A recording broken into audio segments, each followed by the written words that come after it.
एक बार नारद जी को यह अभिमान हो गया कि उसने बढ़कर इस पृथ्वी पर कोई दूसरा भगवान विष्णु का भक्त नहीं है।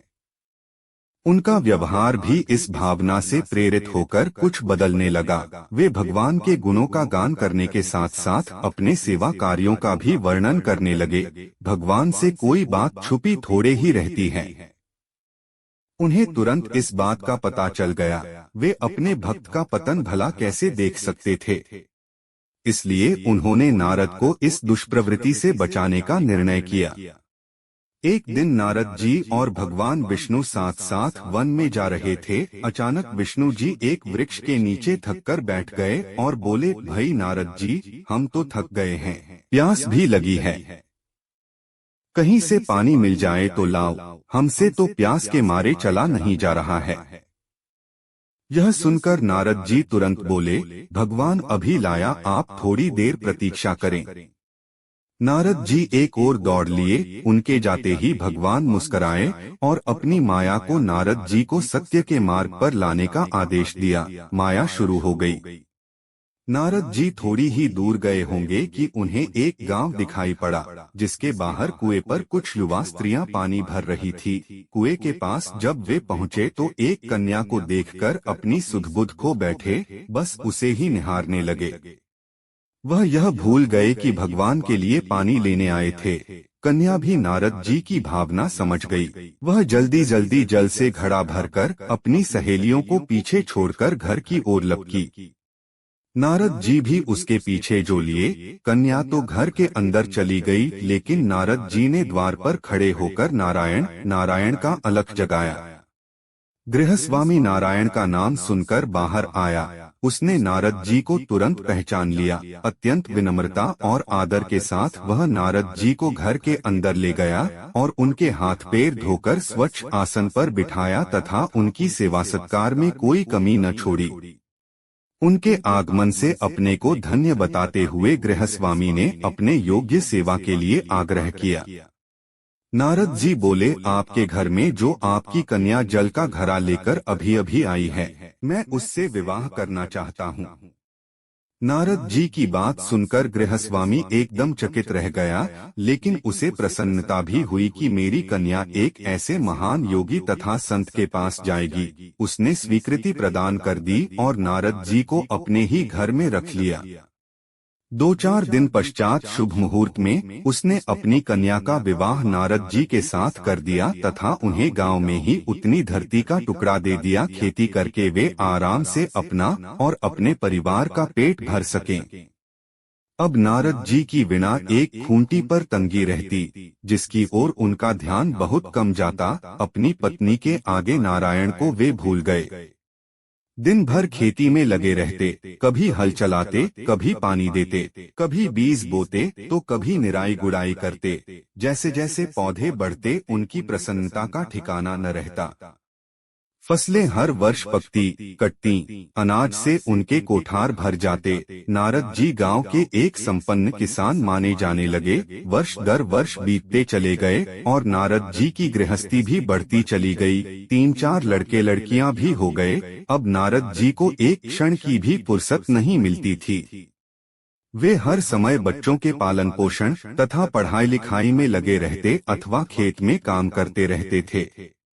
अचानक एक बार तेज बारिश हुई, जिसने की दिनों तक बंद होने का नाम ही नहीं लिया। बादलों की गरज और बिजली की कड़क ने सबके हृदय में भय उत्पन्न कर दिया। मूसलाधार वर्षा ने गांव के पास बहने वाली नदी में बाढ़ की स्थिति पैदा कर दी। चारों ओर पानी ही पानी फैला गया। कच्चे पक्के सभी मकान ढहने लगे, घर का सामान बह गया, पशु भी डूब गए। गांव में त्राहि मच गई। नारद अब क्या करें? उन्होंने भी घर में जो थोड़ा कीमती सामान बचा था उसकी गठरी बांधी और अपनी पत्नी तथा बच्चों को लेकर जान बचाने के लिए पानी में से होते हुए बाहर निकलने लगे। नारद जी बगल में गठरी थामे, एक हाथ से एक बच्चे को पकड़े और दूसरे हाथ से अपनी पत्नी को संभाले हुए थे। पत्नी भी एक बच्चे को गोद में और एक का हाथ पकड़े धीरे धीरे आगे बढ़ने लगी। पानी का बहाव अत्यंत तेज था तथा यह भी पता नहीं चलता था कि कहाँ गड्ढा है और कहाँ टीला। अचानक नारद जी ने ठोकर खाई और गठरी बगल से निकलकर बह गई। नारद जी गठरी कैसे पकड़ते, दोनों हाथ तो घिरे थे। मन मसोसकर सोचा फिर कमा लेंगे। कुछ दूर जाने पर पत्नी एक गड्ढे में गिर पड़ी और गोद का बच्चा छूटकर बह गया। पत्नी बहुत रोई, लेकिन क्या हो सकता था।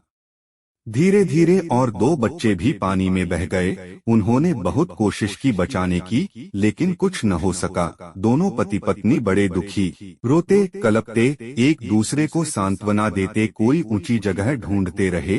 एक जगह आगे चलकर दोनों एक गड्ढे में समा गए। नारद जी तो किसी प्रकार गड्ढे में से निकल आए, मगर उनकी पत्नी का पता कहीं नहीं चला। बहुत देर तक नारद जी उसे इधर उधर दूर दूर तक ढूंढते रहे, लेकिन सब व्यर्थ। रोते रोते उनका बुरा हाल था। हृदय पत्नी और बच्चों को याद कर करके फटा जा रहा था। उनकी तो सारी आरे गृहस्थी उजड़ गई थी। बेचारे क्या करें, किसे कोसे अपने भाग्य को या भगवान को। भगवान का ध्यान आते ही नारद जी के मस्तिष्क में प्रकाश फैल गया और पुरानी सारी बातें याद आ गईं। वे किस लिए आए थे और कहाँ आ गए। ओहो, भगवान विष्णु तो उनकी प्रतीक्षा कर रहे होंगे। वे तो उनके लिए जल लेने आए थे और यहाँ गृहस्थी बसाकर बैठ गए। वर्षों बीत गए गृहस्थी को बसने में और फिर सब नष्ट हो गया। क्या भगवान अब भी मेरी प्रतीक्षा में उसी वृक्ष के नीचे बैठे होंगे। यह सोचते ही बाढ़ नदारद हो गई। गांव अंतर्धान हो गया। वे तो घने वन में खड़े थे। नारद जी पछताते और शर्माते हुए दौड़े। देखा कुछ ही दूर पर उसी वृक्ष के नीचे भगवान लेटे हैं। नारद जी को देखते ही उठ बैठे और बोले, अरे भाई नारद, कहाँ चले गए थे, बड़ी देर लगा दी, पानी लाए या नहीं। नारद जी भगवान के चरण पकड़कर बैठ गए और लगे अश्रु बहाने।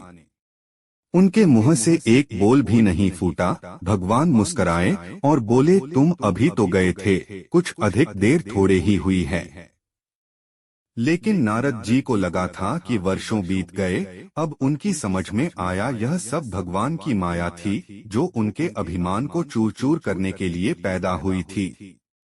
वे सोचने लगे, उन्हें बड़ा घमंड था कि उनसे बढ़कर त्रिलोक में दूसरा कोई भक्त नहीं है। लेकिन एक स्त्री को देखकर वे भगवान को भूल गए। उसको पछतावा होने लगा और उनका घमंड जरा सी देर में ढेर हो गया। वे पुनः सरलता और विनय के साथ भगवान के गुण गाने लगे।